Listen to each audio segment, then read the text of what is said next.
Happy birthday. Well, thank you, Rod. I don't know how you got the word, but I understand the words around town that I've got one coming up, and it's just sort of sneaked up on me a little bit, but I'm ready for it, and I just hope I make it. 100 years. You've seen a lot, haven't you? I really have, Rod. It's been quite a ride, from day one, and as a little boy, I went through the Depression, and then we had to move, to a different location to find work for my parents and so on. But through the years, moved around a lot, and then, of course, got into the service and in the Navy, for about 3.5 years. And so sort of went around the world a little bit, I guess you might say. And what a football career you had, coaching here at Jefferson City High School, Centralia before that. Football meant a lot to you. Well, it really did, Rod, and I sort of, give credit to my high school coach for instilling, the desire to want to go into teaching and coaching, and he did a great job with me as a high school student. Thought about it a lot while I was in service, and when I come out of service, I thought, that's what I'm going to do. So I went in, of course, went to college, played ball, and played baseball and football, and it was a good matchup at a small school, and I enjoyed every bit of it. And if I had to do it all over again, I'd probably go the same direction. Football is a special game. It's an ultimate team game. How do you see it? Why is it such a special game? Well, you've got 11 guys out there on the field at once, Rod, and you've got to have 11 guys, playing and thinking the same and doing the same things every play. And it was just something that it just grew on me, and like I said, I also had some good college coaches that taught me a lot, and I laugh about it very often that some of the plays that we had in college, I was still running those same plays at Jefferson City High School when I retired in 1994. And that's unbelievable, because people think you got to change. Sometimes change is not the answer. You did just fine with those plays, didn't you? We did good. We pretty well hung in there with the same thing. What got us there, we stayed with it, and nowadays it seems like they have to change, from year to year, and that's fine.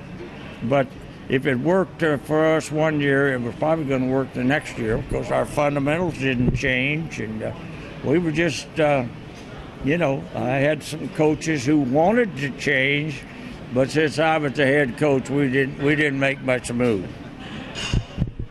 Would you say hard work and preparation still work in about anything? You've got it, Rod. There's no substitute for hard work, and no matter what you're doing. I used to tell them, the whole squad, we're going to outwork everybody in the state every year, and if we do that, we're going to win a lot of them, and we did. And I made believers out of them, I think, out of 99% of them, and it was just great to see them grow up and, become tough high school players, and a lot of them went on to college. We were very proud of our college kids that went on and made it happen in college. And all in all, Jeff City High School was a great place to be, and great parents to work with, and they tried to coach a little bit, but they didn't have much success. We sort of kept them on the sideline, and but the parents were wonderful, and of course, the administrators, we had some great ones through the years, and the first ones I had when I come to Jeff City, Joe Nichols was my superintendent, Marvin Fleming was the head principal. Those guys were special, and that school operated awfully well with their leadership. So many players that you coached. When you look back at it, hundreds and hundreds of players and lives that you helped out in other ways than football. Did you see that along the way, that you were coaching young men into being better young men, not just football players? Well, you know, Rod, that's true. And I laughed. We're going to have a little birthday party coming up down at the Mill Bottom. And the 4 boys that owned that Mill Bottom were also 4J football players. And they did a great job for me. And the only thing I regretted was they didn't let me in on a little of that easy money that they got when they bought the Mill Bottom. But hey, more success to them. They did it. They did it the hard way, and they've had a lot of fun operating that facility. How rewarding is it for you to see so many of your players go on to be successful in so many ways? You were successful as a football coach, but they've been successful in life in so many ways. How rewarding is that?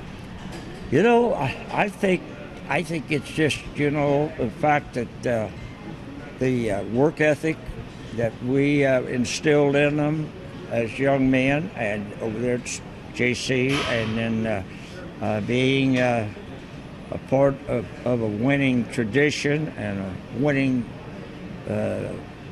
team, it just rubbed off on them, and whether it's true or not, but they'll still tell me today, if it hadn't been for football, I wouldn't be where I'm at now. And they're sincere. There's no, you know, they're not just feeding out a bunch of stuff, but they believe that. Coach, what's your secret? 100 years. Part of it's you're still working out. Well, you know, Rod, I come over to the Healthplex 5 days a week. I don't work out on the weekends, but 5 days a week for about an hour and a half each day, you know, unless something comes up to interfere. And after I had my heart bypass, I started coming over here to working out, and I just continued. And of course, I used to work out over at school a lot in our weight room over there during lunch hour and stuff. So it got to be, like I said, habit, and I enjoyed it. And if you don't enjoy it, you're not going to be here. But otherwise, why, it's a lot of fun, and I meet a lot of great people at the Healthplex, and we have a good time, and I've loved, you know, it's just been good. You still catch up with a lot of your former coaches, a lot of your former players, and shoot, you got friends with the Chiefs, Andy Reid. You've lived a full life. You've still got a lot of friends. Well, it's been, like I said, it's been good, and we've been very fortunate. And I thought, you know, when I retired, well, what am I going to do? I'd be bored, and it would get pretty, you know, dull life. But the way it's turned out, it's been good, and I miss not having, you know, family here. But I've learned to live with it, and it's worked out very well. Couple more things, Coach. Your military service, 3.5 years, but what you've done since your retirement, you talked about that, has been extraordinary. What you and Lorraine did for our veterans, that is obviously a very special part of your life now. It was, and you know, she was not in the service, but you thought she was, because she loved the military. She loved the fact that I had been a part of it. And we did a little corresponding back when I was over in the South Pacific, you know, riding back and forth as teenagers. And but all in all, it was very good for me and very good for her, I think. And then when she picked up on her stuff to do for the military, that made it even more special. And she was a great lady, and did a lot for Jeff City veterans. 100 years of life, what would your key to success be? What's your key to living 100 years to the rest of us? You know, Rod, that's a good question. I can't answer it. I just sort of, time flew by, and I tell a lot of people now, once you retire, all of a sudden the time goes by even faster. And the first thing you know, I retired, and first thing you know, here I am about to hit the 100 mark, and how that happened, I have no idea, but I've been lucky, and it's been a lot of fun, and that's what I look back at it and think, well, gosh, wish I could do it again. Thank you, Coach.